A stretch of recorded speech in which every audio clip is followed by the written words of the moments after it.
안녕하세요. 안녕하세요. 자, 미라클 북스토리 5번째 시간. 오늘 읽을 책 제목은 수상한 도서관, 박현숙 작가님이 쓰셨고요. 북멘토 출판사에서 나왔습니다. 자, 그럼 10가지 문제 잘 풀어봤나요? 네. 네. 자, 1번 아래 네모에 알맞은 정답을 적으세요. 책이 아주 많고 책을 빌려주고 읽을 수도 있는 곳은 뭐라 그럴까요? 도서관. 도서관 잘 썼어요. 어떤 경험이나 지식이 많은 사람이 그 분야를 알고 싶어하는 사람에게 직접 이야기를 들려주기로 한 수상한 도서관만의 제도는 뭐라 그럴까요? 사람책. 사람책이라고 그랬죠. 근데 사람책이 잘 됐어? 아니, 잘 안 됐어. 잘 안 됐지. 처음에 사람책이 누구였지? 두식이? 두식이었는데 그걸 누가 빌려갔더라? 미소가 빌려갔었는데 자기가 그 어류 그 종류 이름을 더 모른다고 해가지고 두식이는 화나서 삐쳤고 그리고 또 미소는 흥분해서 같이. 그치. 서로 이제 원했던 게 좀 달랐던 것 같아. 응. 그랬는데 이제 사서 선생님이 그 다음에는 그 주인공인 여진이한테 사람책을 해보라고 제안을 하면서 이 책이 시작되지? 응. 맞아. 정답은 사람책이야. 잘했어. 우리나라 도서관에서 책을 주제와 유형에 따라 분류하고 서가에 정리하는 기준을 무엇이라고 할까요? 십진분류법. 맞아. 이거는 책에 뭐 자세히 나오지는 않지만 우리가 도서관을 잘 이용을 하니까 도서관에서 책이 어떻게 분류되어 있는지를 알아야 우리가 도서관을 가서 책을 잘 찾을 수 있겠지? 그래서 십진분류법에 대해서 기억하라고 문제를 내본 거야. 두 번째 문제. 수상한 도서관에서 여진이가 발견한 검은 표지책은 어떻게 생겼나요? 일단은 두껍고 그걸 펴보면 네모난 구멍이 있는데 그 구멍 안에 어떤 노트 같은 게 있는데 거기에 주인은 누군지 모른 일기장이야. 수첩. 그치? 작은 고리 수첩이 들어있다고 그랬지? 맞아. 두껍고 안에 구멍이 있다. 그 구멍 안에는 노트가 있다. 아들 잘 썼네. 누나 볼까? 누나도 책 안이 파여있다. 그 안에 일기장이 있다. 두껍다. 그치? 그 작은 고리 수첩의 정체는 일기장이었지? 자, 그거에 대해서는 다음에 또 얘기해보자. 잘했어. 3번 5학년 친구 사총사 여진, 미지, 두식, 성준은 왜 일기장의 주인이 수지라고 생각했나요? 생각나는 이유 몇 가지만 간단히 적어볼까요? 먼저 누나가 적은 거 보니까 쉬는 시간에 수지가 교실에 혼자 있고 소영이가 수지 가방을 패대기 치는 것을 보았기 때문이다. 동생은 뭐라고 썼냐면 1번 그때 수지가 많이 따돌림 당해서 2번 그때 싸우던 친구가 수지와 소영이가 있어서 그랬던 것 같아? 그리고 또 수지는 혼자였는데 소영이는 친구들이랑 같이 이게 떠들고서 그랬어. 그러니까 약간 뭐랄까 친구들이 볼 때는 수지가 좀 뭔가 당하는 입장이고 말도 별로 없고 그러니까 저거는 분명히 근데 거기서 반전이 있었지. 그렇지. 이제 나중에 그 얘기 하겠지만 사실은 수지가 조금 의기소침해 있고 말도 별로 없고 그렇다 보니까 이제 다들 그렇게 생각했던 것 같아. 교실에서 비치는 이미지와 실제 문제나 실제 성격하고는 좀 달랐던 것 같아. 실제 문제의 본질이랄까? 그 남한테는 달랐던 것 같아. 소영이가 완전 가해자처럼 해가지고 자기는 완전 범죄를 저지르려고 그랬고. 완전 범죄야? 잘했어. 4번 문제는 객관식 문제인데 잘 하다가 중간에 엉뚱한 짓을 할 때 쓰는 속담은 뭐라고 그럴까요? 잘 가다가 삼천포로 빠진다. 맞아. 근데 삼천포가 안 좋은데요? 그렇진 않아. 잘했어. 5번 횡단보도 중간에서 소영과 수지 사이에 벌어진 사건에 대해서 사총사 친구들은 무엇을 수지다운 행동이라고 했나요? 아들부터 얘기해볼까? 횡단보도에서 그 소영이가 앞부분은 모르지만 어떻게 돼가지고 그 수지 가방을 냅다 던졌잖아. 내팽개쳤지? 그래가지고 수지는 그때 수지다운 행동이 있었는데 그때가 수지가 딱 가방에 딱 흘렸는데 딱 집어가지고 다시 그냥 조용히 그냥 딱 다시 가방만 주워서 그냥 메웠어? 누나는? 응, 나도 비슷하게 썼어. 수지가 그냥 조용히 묵묵하게 횡단보도에서 자기 가방을 그냥 소영이가 자기한테 한 행동을 그대로 그냥 받아들이는 듯 하면서 묵묵하게 자기 가방 메고 그랬던 거지. 그치? 그랬기 때문에 친구들은 그 행동들, 그 사건을 보고 수지가 일기장이 그치. 소영이가 수지한테 뭔가 어떤 짓을 하는구나. 그래서 약간의 이제 지금 수지가 좀 당하고 있구나. 그런 생각을 더 가졌던 거지. 그치? 맞지? 잘했어. 고정관념이지 뭐. 응? 고정관념이야. 고정관념. 맞아. 자기가 본 것만 주위로 생각하니까. 맞아. 자기가 본 거로 자기는 그렇게 믿으니까 진짜 그런 줄 아는 거지. 그치. 사실은 그게 아닌데. 고정관념에 대해서도 이따 다음 시간에 한번 얘기를 해보자. 잘했어. 6번 교실 문 근처에서 소영이와 부딪힌 두식이가 저지른 초대형 태풍 같은 사고는 어떤 사건을 말하는 걸까요? 살짝 소영이랑 부딪혀서 부딪혔는데.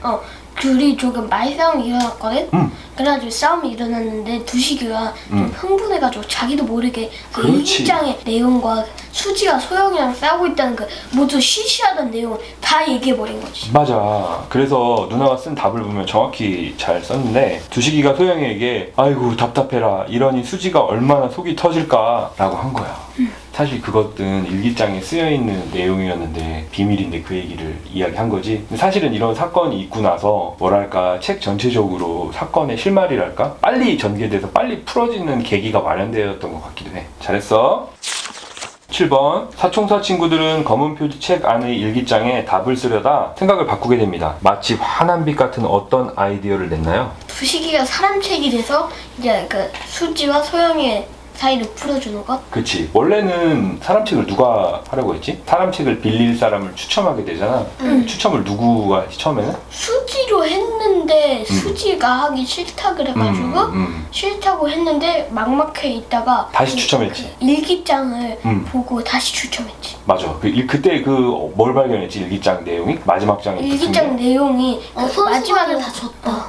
그래서 그게 누군지 알게 된 거야. 소영이를 일기장의 주인. 자기가 맞아. 본 내용인데 그게 그 소영이 입장에서 그렇게 쓴 거니까 맞아. 마지막에 수지가 아니라 소영이란 걸 알게 되고 그래. 7번은 일기장의 주인은? 여기까지 마무리를 하고 7번 잘 풀었어. 그럼 바로 8번 풀어보자. 8번 검은 표지 책 안에 수첩에 적힌 일기장의 주인이 누구야? 소영. 소영이. 좀 막 소름 끼치지 않았어? 약간 반전이 있어서? 맞아. 완전 아. 100% 수진 줄 알았지. 그치. 소영이는 완전 그냥 그 당하기만 일기장에는 하고. 일기장과는 딴판으로 지냈어. 그치. 맞아. 친구들 많고. 맞아. 실제로는 뭐 공부도 잘하고 항상 보면은 이제 소영이를 뭐라고 해야 되나 뭐 도와줬다고 해야 되나 이끌어줬다고 해야 되나 좀 그런 게 있었지. 겉으로 보는 것과는 달랐던 것 같아. 그치? 맞아. 검은 표지책 안에 그 수첩 일기장의 주인은 4번 소영이었어. 자, 잘 썼어. 9번 소영이는 왜 검은 표지책에 수첩을 넣고 일기를 쓰기 시작한 걸까요? 누군가 한 명쯤은 내 이야기를 봐주고 뭐 하기 위해서. 도와줬으면 해서. 그치? 자기 이야기를 보길 바랬는데 결국 그게 누구한테 처음에 발견이 됐지? 여진이. 여진이. 여진이한테 발견이 되면서 이 이야기가 시작이 되지. 아까 참 궁금했던 게 다른 책들 있잖아. 수상한 시리즈에도 이런 반전들이 좀 있어? 있어. 아. 아주 살짝씩. 오케이. 잘했어. 10번 사람책이 된 두식이가 성준이와 함께 소영에게 전해준 메시지를 간단하게 요약해서 써보세요. 힌트 분홍색 양말 이야기. 이거는 우리 동생이 굉장히 잘 쓴 것 같은데 얘기 좀 해볼까? 두식이가 수지를 하려다가 소영이로 바꿔가지고 사람책을 소영이가 대출하는 걸로 바꿔서 거기서 이제 나도 성준이랑 같이 싸웠다. 이거 핑크색 양말을 신고 와서 성준이가 너 여자라고 놀려가지고 자기도 많이 싸웠다. 하지만 자기도 그렇게 잘 화해했고 그래가지고 너희들도 잘 화해하면 좋겠다. 소영이랑 수지랑 잘 화해하면 좋겠다라고 사람책을 하면서 그 이야기를 정말로 진솔하게 잘해줬지. 처음에는 실패한 경험이 있어서 더 잘했던 것 같아. 그치? 근데 사실은 그 주인공은 여진이와 미지가 거의 이야기를 뭐 전개해 나가잖아. 근데 좀 덤벙덤벙대고 장난기많은 두식이도 사실 굉장히 큰 역할을 했던 것 같아. 자, 우리 10가지 문제 잘 풀어봤고요. 자, 고생 많이 했어요. 다음 시간에는 수상한 도서관에 대한 이야기를 함께 나눠보도록 하자. 수고했어요. 자, 미라클 북스토리 5번째 시간 수상한 도서관 박현숙 작가님이 쓰셨고요. 북멘토 출판사에서 나왔습니다. 자, 2번째 시간은 함께 나눌 이야기. 첫 번째 시간에서 문제 잘 풀어봤고 이제는 책에 대해서 이야기를 나눠볼까 합니다. 자, 먼저 전체적인 소감과 후기에 대해서 얘기를 나눠볼 거예요. 아빠가 보기에는 다른 수상한 시리즈는 어땠는지 모르겠지만 마치 수리소설같이 굉장히 흥미진진한 이야기였어. 짜임새도 있고 탄탄하고 얘네들이 치밀하고. 어땠어? 지금 여기 얘네들이 지금 다 있는데 수상한 식당, 다- 수상한 다 도서관, 이게 비밀이 있어. 비밀이 있어? 반전도 있어 혹시? 비밀이 있어서 반전이 있어.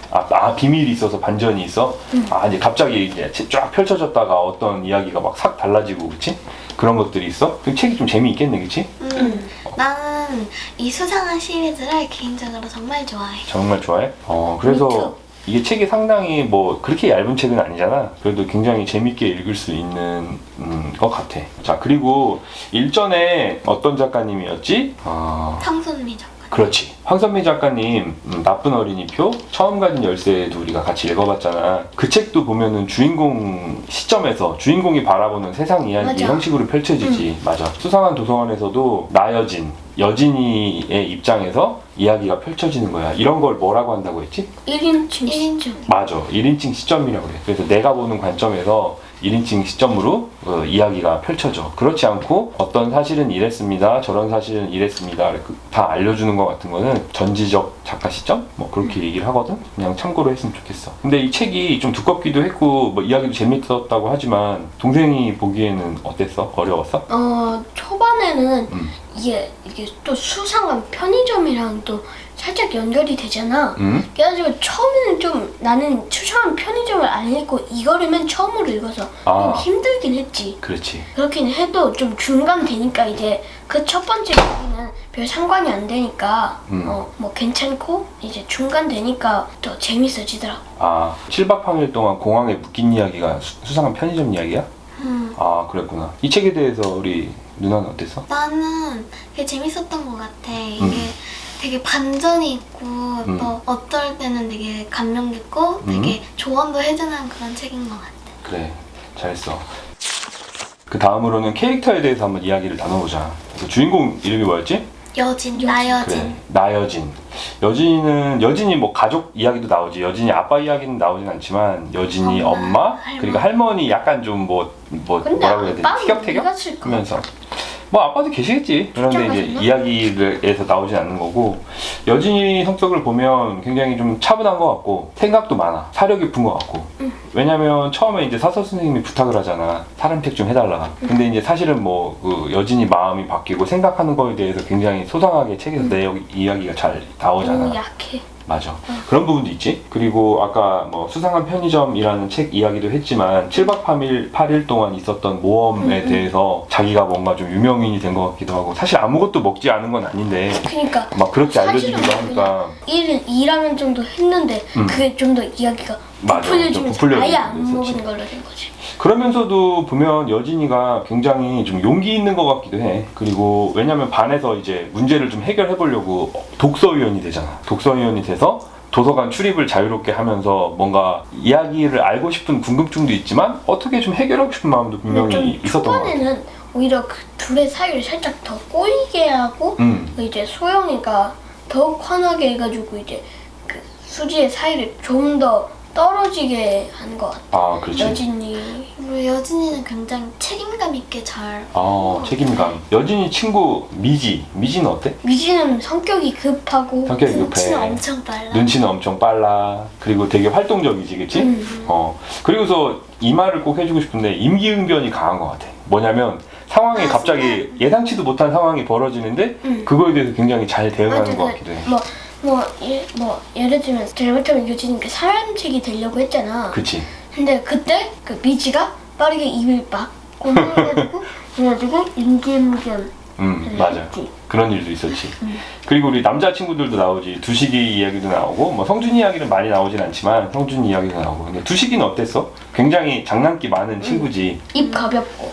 좀 입이 가벼워. 두식이가 알면은 학교 다 알아. 그치? 그러니까. 그리고 이런 경험이 있었지. 1호 사람책을 했었잖아. 왜냐면 두식이가 낚시를 굉장히 좋아하잖아.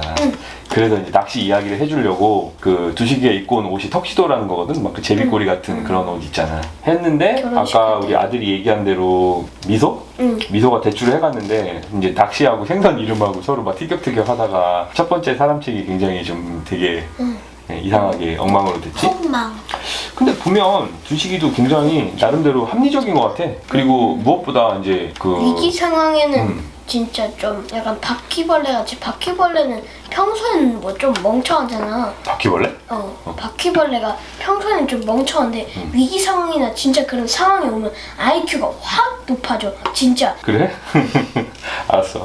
자, 두식이도 보면은 나름대로 합리적이라 생각하는 게 꼭 마지막에 이제 두식이가 그 사람책 이야기를 하면서 소영이한테 문제를 해결해 줄 수 있는 실마리를 마련해 준 것도 있지만 보면은 항상 두식이는 어떤 행동에 대해서 다 이유가 있어. 보면은 이제 그게 이제 듣는 사람이 이해를 하는지 납득을 하는지는 모르겠지만 두식이가 불쌍한 사람 되면은 그렇잖아.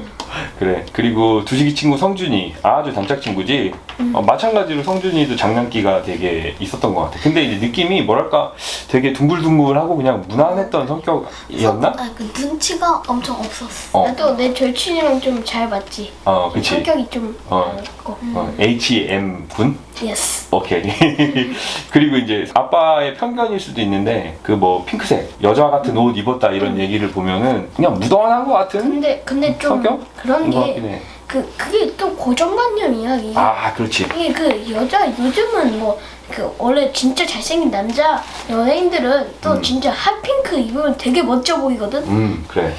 그러면 한번 그 캐릭터 사이의 관계에 대해서 한번 생각을 해보자. 수지와 소영이는 원래 단짝 친구였지. 뭐 처음부터 이야기가 나오진 않아, 그렇지? 근데 수지는 사실은 외톨이야? 수지는 사실은 그 소영이하고 잘 엄청 막 진짜 딱 붙어 다니는 친구였는데.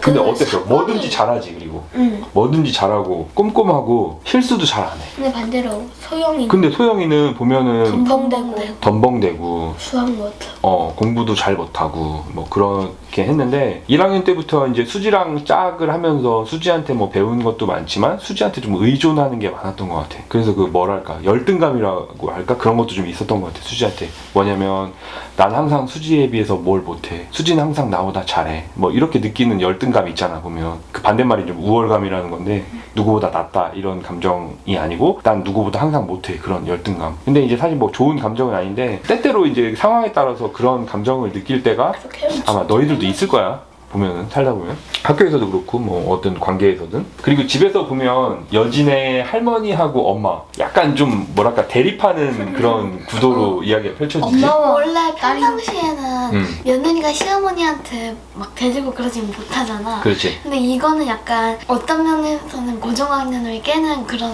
면도 있었던 것 같아. 맞아. 이게 처음에 사람책에 대한 의견도 좀 대립하는 걸로 나오잖아. 근데 보면 또 이제 어쩐 이야기더라? 할머니가 찬이네 팥죽 가게 이야기를 할 때는 보면은 뭔가 이렇게 약간 뜬구름 잡는 듯 하면서도 뭐 미래에 대해서 미리 알려주는 것 같기도 하고 뭔가 메시지를 주는 것 같은 이야기도 해주잖아. 그치? 그리고 또 보면은 이제 그 간식으로 마탕을 그 여진이 엄마가 해주셨잖아. 근데 와 음식 정말 맛있다고 마탕 갖다 먹고 뭐 그러기도 하고. 근데 그거는 내 생각에 그거는 뭐 그렇게 영향이 되는 이야기는 아닌 것 같아. 맞아.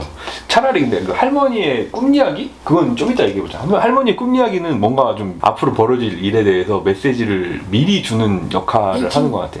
예지몽 같은 거. 오케이. 다음에 얘기해보자. 그리고 꼭 빠뜨리고 싶지 않은 캐릭터가 한 분 있는데 도서관의 사서 선생님. 어땠어? 사서 선생님은? 진짜 착하시고 착하시고 합리적이고. 진짜 애들을 되게 좋아하시는 것 같아. 그치. 이제 학생 좀 뭐랄까 친화적이라고 해야 될까? 학생 곁에서 학생 입장을 잘 이해해주고 그리고 이게 무엇보다 그 영화에서도 보면 뭐 씬스틸러라는 말이 있는데 꼭 그 뭐 문제를 해결하기 위한 약간 실마리, 해결사 꼭 뭐 주인공은 아니더라도 주인공을 진짜 가까이서 돕는 조력자?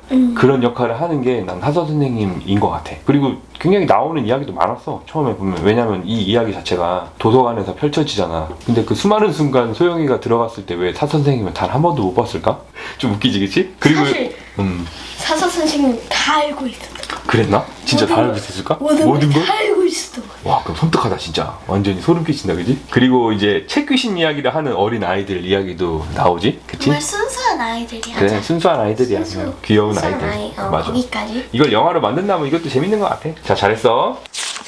그러면 그 다음으로는 방금 얘기했던 할머니의 꿈 이야기에 대해서 얘기해보자. 처음에 책에 펼쳐질 때 그러잖아. 어두침침한 동굴에서 누군가 여진의 손을 잡고 가자 했던 이야기, 꿈 이야기도 하잖아. 그리고 또 나중에는 그 이야기, 동생이 언니에게 오줌 싸면 꿈을 팔라고 했는데 그 나중에 공주가 되는 그런 뭔가 삼국시대? 신라시대 때 이야기도 있었지? 맞아. 그런 꿈에 대한 이야기도 있었던 것 같아. 근데 꿈은 항상 반대일까? 아 그런 거 같아. 아니 근데 예지몽은 예지몽까지 반대는 아니잖아. 그치. 그런데 만약에 내가 꿈을 꿨을 때 아 이건 예지몽이야 이렇게 느낄 수 있을까? 글쎄 그 당시에는 못 느끼지 않을까? 그러면서 근데 이제 진짜 그 일이 일어났을 때 이게 진짜 예지몽인가 보다. 나 맞아. 보면서 뭐 약간 데자뷰 같은. 데자뷰 막 그 얘기를 하고 싶었어. 사실 데자뷰도 진짜 이걸 내가 꿈에서 봤는데 이걸 진짜 꿈에서 기억을 하는 건지 모르겠지만 꿈에서 봤다는 느낌? 내 감각이 속는 거 아닌가 그런 생각도 좀 해. 어쨌든 이제 꿈꾸는 것도 심리적이니까 지금 내 마음의 상태 그런 것들이 많이 반영이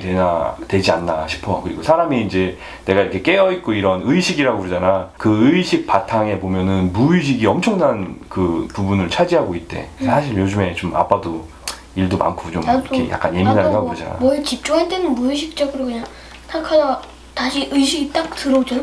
내가 왜 이렇게 하고 있는 거지? 하고 영혼이 날아갈 뻔한 적. 맞아. 뭐 그게 꿈에 반영되는 것 같기도 해. 하지만 여기 이 책에서는 뭐 꿈 이야기가 뭔가 앞으로 펼쳐질 이야기에 대해서 미리 메시지를 알려주는 일종의 복선이랄까? 그런 기능을 한 것 같아. 자, 잘했어. 자, 4번. 그러면 수상한 도서관에서 나왔던 이야기. 이 책의 이야기의 실체는 뭐였어? 소영과 수지 사이에 있었던 어떤 거였어? 갈등이었지. 갈등인데 사실은 뭐 친구들하고 사이도 좋아 보이는 소영이가 수지를 좀 괴롭히거나 뭐 못되게 굴거나 따돌림 한 건 줄 알았는데 실상은 알고 보니까 어땠어? 그 반대였지. 반대였지. 보면은 수지가 좀 소영이한테 뭐 공부도 잘하고 그러면서 늘 알려주고 그랬는데 최근에 있었던 이런저런 일들 근데 때문에 궁금한 게 계속 그 전에는 그냥 계속 뭐 툴툴거리는 거 없이 계속 도와줬는데 왜 그때만 툴툴거리면서 안 도와줬을까? 좋은 질문이야. 그 이유는 바로 사춘기가 왔기 때문이야. 아, 사춘기가 이제 성장을 했기 때문에 사실 사람 마음 없이. 근데 나도 책의 내용이 정확히는 기억은 안 나는데 서로 뭐 오해에서 벌어진 일 같기도 해 보면. 뭐 완전히 뭐 난 너랑 못 살겠다 이게 아니라. 처음 시작이 아마 그 우산 사건 아니고. 그치? 나 왠지 알 것 같아. 뭔데? 근데 처음에는 그 둘이 사이가 좋았어. 계속 좋았었는데 그 우산 사건 있잖아. 맞아. 거기서 이제 사건이 벌어진 거지. 그치. 그래가지고 이제 안 도와주면서 사이가 갈라지고. 사실은 이 책이 마무리될 때 보면 이야기가 완벽하게 끝나진 않았잖아. 그치? 어떻게 할 것이다 라고 이제 얘기가 되는데 그럼 보면은 이 뒤에 뭐 벌어진 일들이 뭐 정확히 나오진 않았지만 우리가 예상을 할 수 있겠지. 그치? 자, 좋았어. 잘했어. 그리고 마지막으로 이 책이 주는 메시지에 대해서 우리 간단히 이야기를 해보고 오늘 이야기를 마치자. 아까 동생이 여러 번 얘기했지만 고정관념이라는 거에 대해서 한번 생각해 봤던 것 같아. 사실 우리도 주변에서 보면 이거는 꼭 저럴 수밖에 없을 거야, 이럴 거야, 뭐 이렇게 눈에 보이는 걸로 판단을 하는 경우가 많잖아. 그 눈에 보이는 거를 이미지라고 그래, 이미지. 실체는 아니지만 이미지. 근데 사실 눈에 보이는 것도 중요하긴 한데 사실은 뭐 우리가 알 수 있는 방법이 없잖아. 일기장의 주인이 처음에는 누가 봐도 뭐 수지였지만 수지였지만 소영인 줄 알았잖아, 누가 봐도. 그렇지? 그리고 이제 사실은 그 일기장의 주인이 안경 쓴다는 거를 봤을 때도 우리가 뭐 소영이가 안경 쓰는 건 알았지만 사실 수지도 안경을 쓰고 있는데 그걸 왜 몰랐을까? 그치? 당연히 아니지. 아빠 그 반대지. 아빠 방금 반대로 말했어. 반대로 얘기했어? 아, 알았어. 그리고 이제 수지가 결석을 하게 되니까 제가 더 따돌림을 당해서 참다 못해서 그 횡단보도에서 그 사건 이후에 학교도 못 나오게 될 정도로 힘들구나 라고 생각을 했잖아. 알고 보면 수지예요? 완전 범죄. 완전 범죄까지는 아니어도 좀 오해를 할 수 있을 만한 상황이 있었지. 근데 이제 이런 건 것 같아. 고정관념이라는 게 고정관념이라는 걸 한 줄로 얘기를 하자면 그런 줄 알고 보면 계속 그렇게 보이는 게 고정관념 아닐까 싶어. 그런 줄 알고 보면 그런 고정관념은 벗어날 수가 없어. 사람의 본능 같은 거여서 그런 고정관념은 벗어나려면 진짜 완전 스님처럼 엄청나게 생각을 하고 깨달아야 될 것 같아. 맞아. 그래서 이제 여러 가지 생각을 하는 것도 중요하고 같은 주제나 같은 문제에 대해서 여러 가지 생각, 여러 가지 관점에 대해서 좀 살펴보는 것도 굉장히 중요한 것 같아. 그리고 보면 진짜 고정관념도 고정관념이지만 신경 안 쓰고 보면 잘 몰라. 내가 관심 있는 것만 보고 내 생각대로만 받아들이게 되니까. 그리고 마지막 메시지는 여진이 엄마 아빠 이야기도 그렇지만 말을 안 하면 알 수가 없어. 그래서 생활 속에서 자주자주 대화하면서 서로 오해도 풀고 서로 생각을 같이 나누면서 같은 방향으로 나아가는 게 정말로 중요한 것 같아. 우리처럼. 맞아. 우리처럼. 그럼 오늘 이야기는 여기까지 할까? 자, 고생했어요. 안녕. 안녕. 미라클 북스토리 구독과 좋아요를 눌러주세요.